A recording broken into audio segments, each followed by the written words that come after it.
मार्च 2004 जम्मू कश्मीर के शोपियां जिले में बर्फ से भरी पहाड़ों में जंगल के किनारे बना लकड़ी का एक छोटा सा घर पूरी तरह खामोशी में डूबा हुआ था। बाहर बर्फीली हवा चल रही थी। बाहर मिट्टी के चूल्हे पे कहवा बन रहा था। उसी चूल्हे के पास एक जवान लड़का बैठा था जिसके कंधे पर AK-47 लटकी हुई थी। लंबी दाढ़ी, कंधे तक आते हुए बाल और बिल्कुल शांत चेहरा। उसका नाम था इफ्तिखार भट्ट। घर के अंदर चारपाई पे दो आदमी बैठे थे। ये दोनों कोई आम लोग नहीं थे, बल्कि साउथ कश्मीर में आतंक का सबसे बड़ा नाम बन चुके हिजबुल मुजाहिदीन के दो खूंखार कमांडर थे, अबू तुरारा और अबू सब्जार। दोनों आपस में धीमी आवाज में बात कर रहे थे, लेकिन उनकी नजर बार बार इफ्तिखार भट्ट की तरफ जा रही थी। इफ्तिखार की असामान्य शांति उसे बेचैन कर रही थी। सिर्फ 2 हफ्ते पहले इफ्तिखार उसके पास आया था और उसने बताया था कि 3 साल पहले इंडियन आर्मी ने उसके बड़े भाई को एक इनकाउंटर में मार दिया था। तभी से वो बदले की आग में जल रहा था और भारतीय सेना से बदला लेना चाहता था। इफ्तिखार ने आर्मी के काफिले पर हमले का इतना सटीक प्लान उनके सामने रखा था कि दोनों कमांडर पहली नजर में ही प्रभावित हो चुका था। पोस्ट की लोकेशन, गार्ड्स की संख्या, एंट्री और एग्जिट पॉइंट, सब कुछ इतना बारीकी से तैयार था कि किसी को शक करने का मौका ही नहीं मिला। लेकिन आज मिशन से ठीक पहले अबू तुरारा के मन में अजीब सा संदेह उठ रहा था। उसे इफ्तिखार पे शक हो रहा था। केवल तैयार हो चुका था। इफ्तिखार ने 3 कप ट्रे में रखे और कमरे में आकर चारपाई के पास ट्रे रख दिया। अबू तुरारा और अबू सब्जार ने अपने अपने कप को उठा लिया और तीनों चुपचाप कहवा पीने लगे। 6 मिनट तक कमरे में पूरी खामोशी छाई रही। फिर अचानक अबू तुरारा इफ्तिखार को उसका नाम लेकर बुलाता है और कहता है वो आखिरी बार पूछ रहा है। और इसके बाद वो सीधे उसकी आंखों में देखकर सवाल करता है, तुम आखिर हो कौन? इफ्तिखार कुछ नहीं बोलता। उसकी चुप्पी अब कमरे को और भारी बना देता है। अबू तुरारा की आवाज और तेज हो जाती है। वह फिर से वही सवाल दोहराता है। इफ्तिखार धीरे से अपना कप जमीन पर रखता है, खड़ा होता है और कंधे से अपनी राइफल उतार देता है। उसकी आवाज शांत होती है, लेकिन उसमें जरा भी डर नहीं होता है। वो कहता है अगर उन्हें उन पर जरा भी शक है तो अभी उन्हें उसी बंदूक से उसे गोली मार दे। अगर भरोसा नहीं है तो ये ऑपरेशन नहीं हो सकता और इसे बेहतर है कि वो इसे यहीं मार दे। अबू तुरारा AK-47 इफ्तिखार पे तांग देता है। कुछ सेकंड तक कमरे में कोई कुछ नहीं बोलता।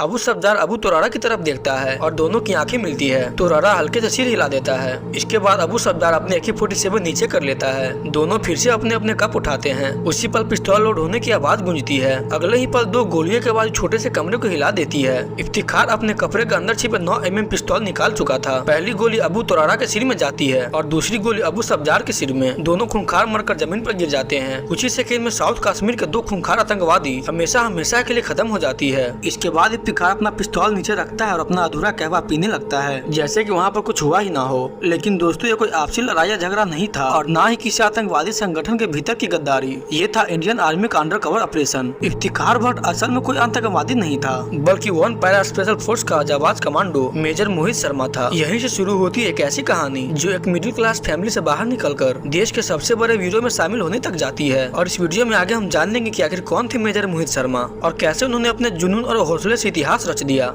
तब तक आप लोग वीडियो को लाइक करके चैनल को सब्सक्राइब कर लें। 13 जनवरी 1978 को हरियाणा में जन्मे मोहित शर्मा के पिता राजेंद्र शर्मा पंजाब नेशनल बैंक में अधिकारी थे और उसकी मां सुशीला शर्मा दिल्ली जल बोर्ड में काम करती थी। घर का माहौल अनुशासन और पढ़ाई से भरा हुआ था। मोहित अपने बड़े भाई मधुर शर्मा के बेहद करीबी थे। उम्र में सिर्फ 13 महीने का फर्क था, लेकिन सोच में दोनों भाई बेहद अलग थे। माता पिता चाहते थे कि दोनों बेटे इंजीनियर बने और एक बेहद ही सुरक्षित जिंदगी जिए, लेकिन मधुर शर्मा का सपना था एयरफोर्स में जाना। वो NDA की तैयारी करते हैं, लेकिन सिलेक्ट नहीं हो पाता। माता पिता की इच्छा के अनुसार मधुर इंजीनियरिंग में चले जाते हैं, लेकिन सेना का सपना घर के छोटे बेटे मोहित शर्मा के मन में चला जाता है। स्कूल के दिनों से ही मोहित शर्मा पढ़ाई में बहुत अच्छे थे, लेकिन उनके भीतर कुछ अलग था। 1995 में दिल्ली पब्लिक स्कूल गाजियाबाद से 12वीं पास करने के बाद अपने परिवार के दबाव में उन्होंने महाराज केसरी संत गजानन कॉलेज ऑफ इंजीनियरिंग में एडमिशन ले लिया। बाहर से सब कुछ नॉर्मल लग रहा था। हॉस्टल के उस कमरे में बैठा मोहित शर्मा हर दिन एक अलग ही जंग लड़ रहा था। जब बाकी छात्र इंजीनियरिंग के असाइनमेंट में व्यस्त रहता, तब मोहित NDA के सवाल हल करते,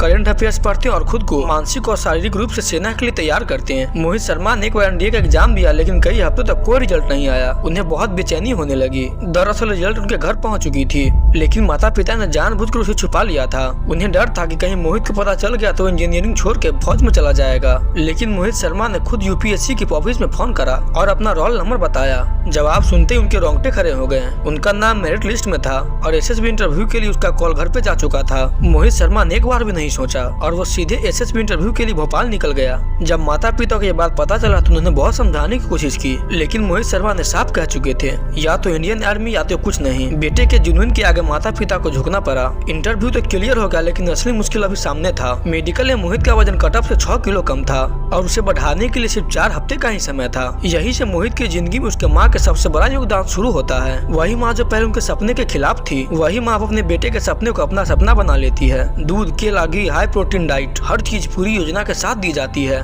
4 हफ्ते में मोहित का वजन 8 किलो बढ़ जाता है। मेडिकल क्लियर होता है और भारत को वो ऑफिसर मिलने वाला होता है जो कि आगे चलकर इतिहास रचने वाला था। पुणे के खड़गवासला में एनडीए ट्रेनिंग के 3 साल मोहित शर्मा को फौलाद बना देता है। बॉक्सिंग, स्विमिंग, घुड़सवारी, हर चीज में वो आगे रहता है और वो बॉक्सिंग में चैंपियन भी बनते हैं और घुड़सवारी में ट्रॉफी जीतते हैं। लेकिन मोहित एक फाइटर ही नहीं थे, उन्हें गिटार, माउथ ऑर्गन और सिंथेसाइजर भी बजाने आता था। 1999 में आईएमए देहरादून ट्रेनिंग के दौरान कारगिल युद्ध शुरू हो जाता है। टीवी पर हर दिन देशभक्ति की खबरें, शहीदों की कहानियां और सैनिकों की बहादुरी मोहित शर्मा के अंदर आग भर देती है। फिर 11 दिसंबर 1999 को उन्हें मद्रास रेजिमेंट की 5वीं बटालियन में सेकेंड लेफ्टिनेंट का पोस्ट उन्हें मिल जाता है। उसी रात जब दोस्त जश्न मना रहे होते हैं, कोई उसे पूछता है कि तुम कहाँ पोस्टिंग चाहते हो। मोहित बिना सोचे जवाब देते, वहाँ जहाँ असली लड़ाई हो, जहाँ पे आतंकियों से आमना सामना हो। 2000 में उनकी पोस्टिंग जम्मू कश्मीर के पुंछ राजौरी में सेक्टर में 38 राष्ट्रीय राइफल्स के साथ होती है। यहीं पहली बार उन्हें पैरा एसएफ के कमांडोज के साथ काम करने का मौका मिलता है। उनका बहादुरी, उनका जज्बा, उनका तरीका मोहित को अंदर तक खिला दिया। तभी उन्होंने ठान लिया कि एक दिन वो भी पैरा एसएफ का हिस्सा बनेंगे। काउंटर इंसर्जेंसी ऑपरेशन के दौरान मोहित शर्मा ने जिस साहस और समझदारी के साथ काम किया, उसने उनके सीनियर अधिकारी को भी प्रभावित कर दिया। उनके बहादुरी और नेतृत्व क्षमता के लिए उसे साल 2002 में chief of army staff commendation medal से सम्मानित किया गया। जून 2003 में उन्होंने पैरा स्पेशल फोर्स के बेहद कठिन और थकाने वाले प्रोसेस को सफलतापूर्वक पार कर लिया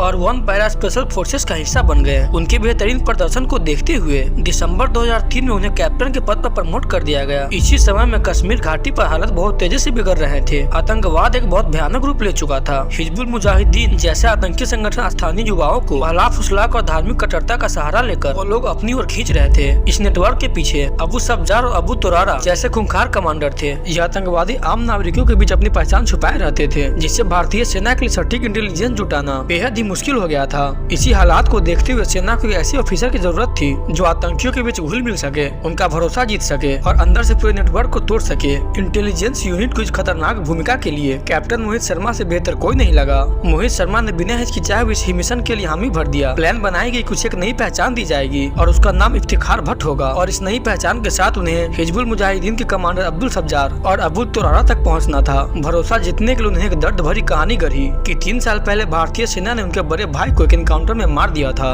और अब्बू बदला लेना चाहते हैं। मोहित शर्मा ने खुद को पूरी तरह कश्मीरी के रूप में ढाल दिया। उन्होंने दाढ़ी और बाल बढ़ाए, कश्मीरी पोशाक पहननी शुरू की, डोगरी और उर्दू सीखी, कुरान की आयतें याद की और नियमित रूप से मस्जिद जाने लगे। इफ्तिखार भट्ट बनकर वो कश्मीर की गलियों में घूमते, स्थानीय लोगों से बातचीत करते और अपनी भाई की मौत का दर्द शेयर करते। करीब 2 महीने तक वो सोफिया और आसपास के गाँव में एक आम कश्मीरी की तरह रहे। धीरे धीरे वो हिजबुल के लोगों के नजर में आ गए। उसे लगा कि इफ्तिखार के अंदर जो भारतीय सेना के लिए नफरत है वो उसके मकसद के लिए बेहद उपयोगी हो सकते हैं। आखिरकार मार्च 2004 में इफ्तिखार भट्ट उर्फ कैप्टन मोहित शर्मा की मुलाकात अब्दुल सब्जार और अबू तुरारा से कराई गई। वहाँ पर उन्होंने वही कहानी दोहराई और एक आर्मी चेक पोस्ट पर हमले की प्लानिंग दिखाई, जिसमें पेट्रोल मूवमेंट और गुप्त पहाड़ी के रास्ते भी शामिल थे। उसके आत्मविश्वास और उसकी पूरी तैयारी ने आतंकियों को पूरी तरह यकीन दिला दिए। उन्हें लगा कि यह लड़का उनके लिए बहुत बड़ा हथियार बन सकता है। वो दोनों आतंकी मेजर मोहित शर्मा को अपने सबसे सुरक्षित ठिकाने पर ले जाते हैं। ये वही जगह थी जहाँ पर बैठकर भारत के खिलाफ बहुत बड़ी साजिशें रचते थे। अगले 2 हफ्तों तक मोहित शर्मा उन्हीं आतंकी के साथ वहीं रहते हैं। इस दौरान आतंकी उन्हें ट्रेनिंग देते हैं, हथियारों के इस्तेमाल के तरीके समझाते हैं, अपने मुंह में सप्लाई रूट्स और सुरक्षित ठिकानों की जानकारी भी शेयर करते हैं। आखिरकार वो दिन भी आ जाता है जब उसी हाइडआउट में भारतीय सेना की पूरी हमले की तैयारी हो जाती है। हैरानी की बात ये थी कि इस हमले का मास्टरमाइंड इफ्तिखार उर्फ मोहित शर्मा को ही बनाया गया। उसी रात ग्रेनेड की एक कंसाइनमेंट आने वाली थी। अगली सुबह 3 और आतंकी वहाँ पहुँचने वाले थे और फिर दोपहर तक सेना की टुकड़ी पर हमला होने वाला था। लेकिन इसी बीच अबू तुरारा के मन में इफ्तिखार को लेकर हल्का सा शक पैदा होने लगता है। सब्जार से कहता है कुछ गड़बड़ लग रही है, क्योंकि इफ्तिखार के बारे में उसकी कहानी के अलावा उसके पास कुछ और नहीं है। तभी इफ्तिखार भट्ट बने मेजर मोहित शर्मा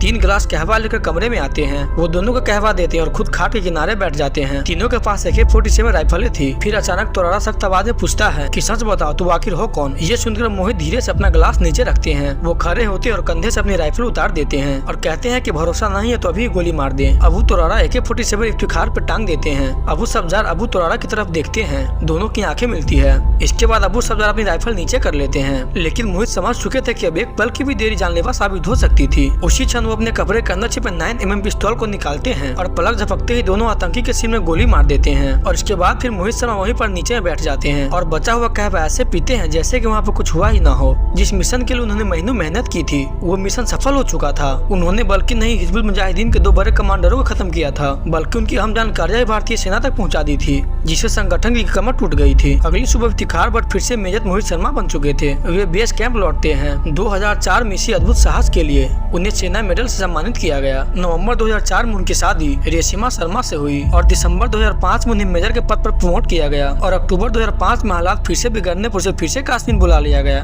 जहाँ कई महीनों तक बर्फीले पहाड़ में उन्होंने आतंकियों के तलाश में जुटे रहे। 20 मार्च 2009 की शाम कुपवारा में अपने बेस पे मौजूद मेजर मोहित शर्मा अपनी टीम के साथ अगली ऑपरेशन के लिए तैयारी कर रहे थे। तभी सेक्टर कमांडर का एक अर्जेंट कॉल आया। उन्होंने बताया कि एलओसी पार करके एक ट्रेन आतंकी हाथुरा के घने जंगलों में घुस चुके हैं। ये खबर सुनते ही मेजर मोहित शर्मा ने बिना एक पल गवाए अपनी टीम को तैयार होने का ऑर्डर दिया। अगली सुबह 21 मार्च को टीम उन जंगलों में दाखिल हुई। ये सिर्फ जंगल नहीं बल्कि आतंकियों का गढ़ था। चारों तरफ बर्फ से ढके रास्ते, घनी झाड़ी और बर्फीली हवाएं, हर कदम पर खतरा था। मेजर मोहित ने टीम को 3 टुकड़ियों में बांटा और बर्फ पर बने पैरों के निशान का पीछा शुरू किया। कुछ ही दूरी पर पहुंचते ही आतंकियों ने अचानक फायरिंग शुरू कर दिया। वो पहले से घात लगाए बैठे थे और जंगल से 3 दिशाओं से हमला कर रहे थे। उसके पास AK-47 राइफलें थे और इलाके के सटीक नक्शे भी। स्थिति भांपते ही मोहित शर्मा ने साथियों को कवर लेने और पीछे हटने को कहा गया। जब एक हवलदार ने उसे खुद कवर में आने को कहा तो मोहित ने साफ कहा, पहले तुम जाओ, मैं बाद में आऊंगा। मोहित खुले में रहकर आतंकियों को फायरिंग करते रहे ताकि उसकी टीम सुरक्षित पोजीशन ले सके। इसी दौरान एक गोली उनके हाथ में लगी। वह तुरंत कपड़े से घाव बांधा फिर से फायरिंग शुरू कर दी।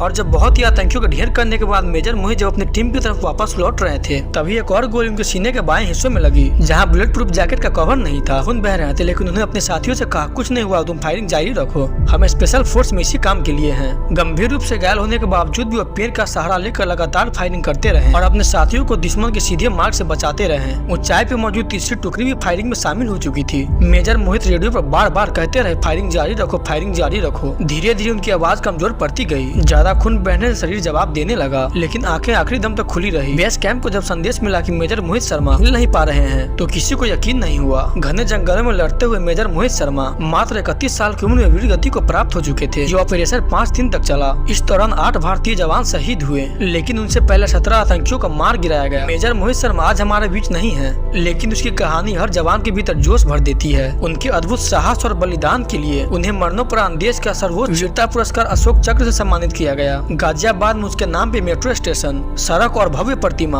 आज भी याद दिलाते हैं कि हम चैन की नींद इसलिए सो पाते हैं क्योंकि मेजर मोहित शर्मा जैसे वीर अपनी पूरी जिंदगी देश के लिए न्यौछावर कर देते हैं। दोस्तों, अगर हमारा वीडियो अच्छी लगी हो तो वीडियो को एक लाइक जरूर कर दें और कमेंट कर बताएं कि अगला वीडियो आपको किस टॉपिक पे चाहिए।